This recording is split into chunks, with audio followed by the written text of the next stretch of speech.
மாண்புமிகு பேரவைத் தலைவர் அவர்களே, நம்முடைய மூத்த உறுப்பினர் முன்னாள் விவசாயத்துறை அமைச்சர்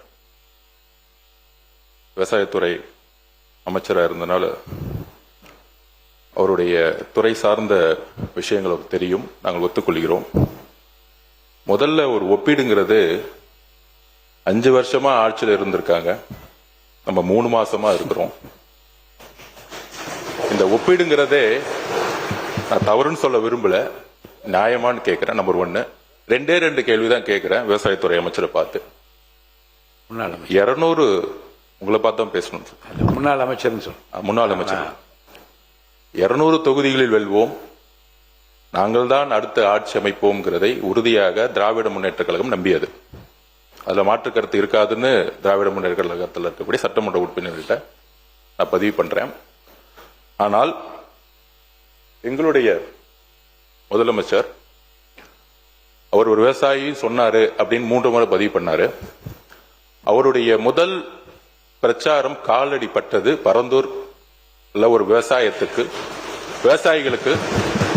உதவியாக இருப்பதற்காக. அப்பொழுதே சொன்னார், என்னுடைய வாழ்க்கை விவசாயிகளுக்காக இருக்கணும்.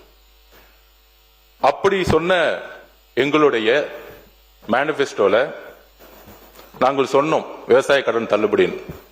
அதை முயற்சியாக எடுத்து 5932 கோடி ரூபாயை தள்ளுபடி செய்திருக்கிறார். ஆனால் 200 தொகுதியின் வெல்வோம் சொன்ன திமுக தன்னுடைய தேர்தல் அறிக்கையில விவசாய கடன் தள்ளுபடி பேசவே இல்லை. அது அவரே ஒத்துக்கிட்டார். நாங்க அண்ணனே ஒத்துக்கிட்டார். அண்ணனே MRK பன்னீர்செல்வம் அண்ணனே ஒத்துக்கிட்டார். நாங்க விவசாய கடன் தள்ளுபடி பத்தி பேசவே இல்லை. விவசாய கடன் பத்தி ஏன் பேசல? அப்ப விவசாயிகளுக்கு கடன் இருக்குமா இல்லையாங்கிறது முன்னாள் விவசாயத்துறை அமைச்சருக்கு தெரியாதா? அப்பொழுது உங்களுக்கு அந்த எண்ணமே முதல் கிடையாது.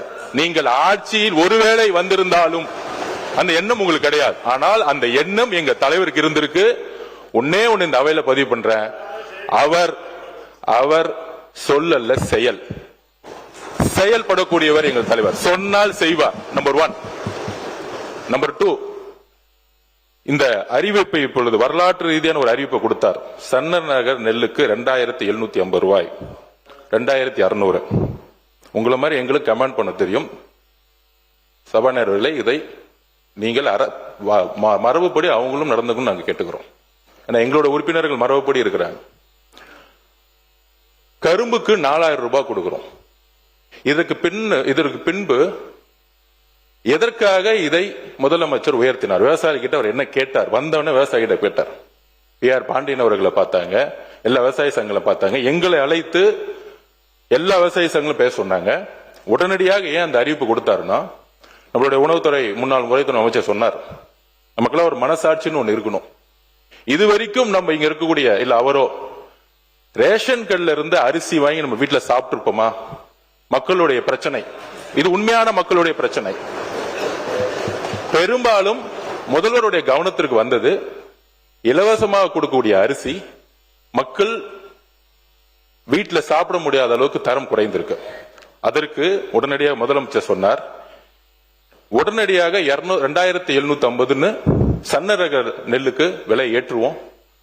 அந்த நெல் அதிகமாக உற்பத்தி படும் பொழுது அந்த நெல்ல மக்களுக்கு கொடுங்கன்னு சொன்னதுக்காக இன்னைக்கு 2850 ரூபாய் ஏத்திருக்காரு. இதை எதற்காக ஏத்திருக்காருன்னு புரியணும். உணவுத்துறையில இப்ப இருக்க அரிசியோட நல்ல குவாலிட்டியான அரிசி கொடுக்கணும், சன்னரக அரிசி கொடுக்கறதுக்காக இந்த ஸ்கீமை கொண்டு வந்திருக்கார். நம்பர் 1.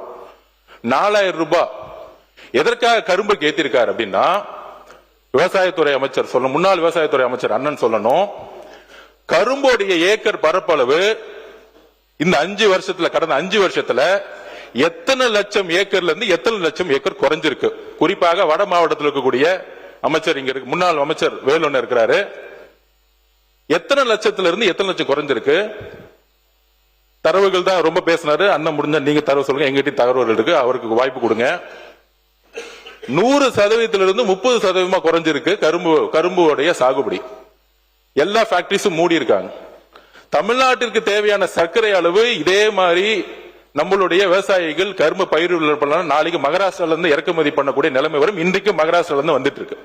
இதற்காக தான் இன்னைக்கு 4000 ரூபாய் இன்றைக்கு விலையை அனௌன்ஸ் பண்ணியிருக்கிறாரு. சோ கரும்போடைய உற்பத்தியே கடந்த 5 வருடத்தில் 70% குறைஞ்சிருக்கு, ஆலைகள் மூடப்பட்டிருக்கு.